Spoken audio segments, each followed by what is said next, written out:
It really boils down to how you want to use it and what you as an individual, what you want to present to the audience. I personally think you can do both. I don't believe everything has to be so business oriented where you can't show another side of yourself because that's still a part of who you are. But it comes down to how comfortable are you with being able to put yourself out there. I tell folks, look, when I'm on vacation, I ain't tweeting no photos on vacation. I'm on vacation.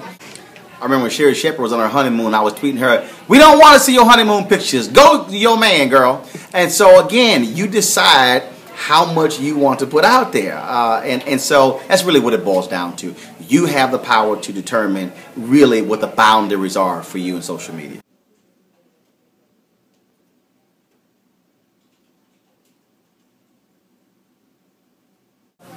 I'll have people who will say, "Man, why are you sitting here, cracking jokes or cracking on people?"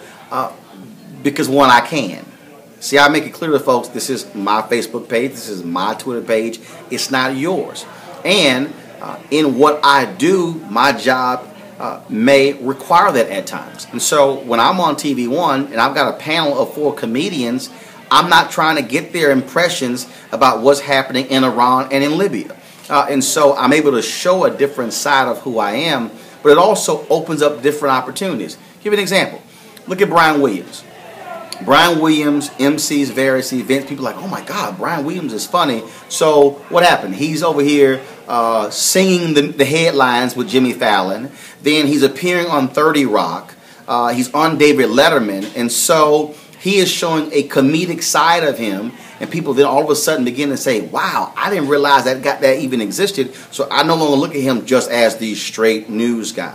And so that's really what it is. I don't let somebody put me in a box.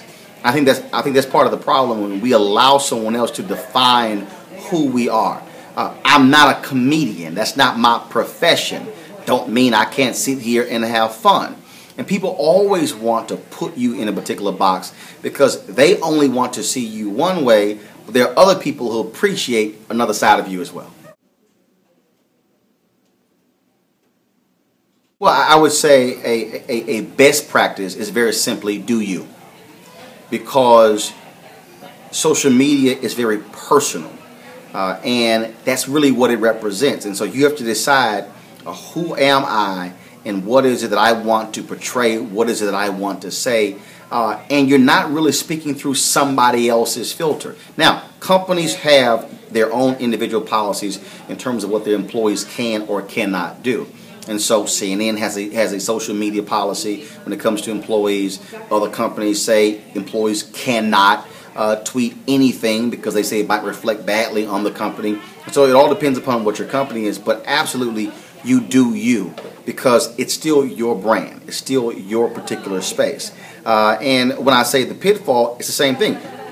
Understand what the limitations are in terms of your job. There was a soldier who made some comments about President Obama on Facebook. They were up for 5 minutes, but they got publicized. He was discharged from the military because he is not supposed to criticize the commander-in-chief.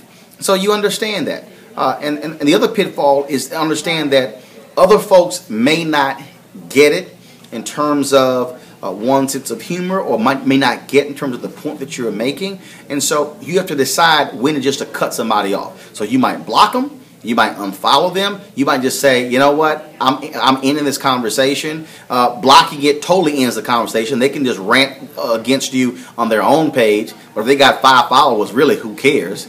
But that's part of the whole deal. And so there are pitfalls there, but I certainly think the positives far outweigh any potential negative.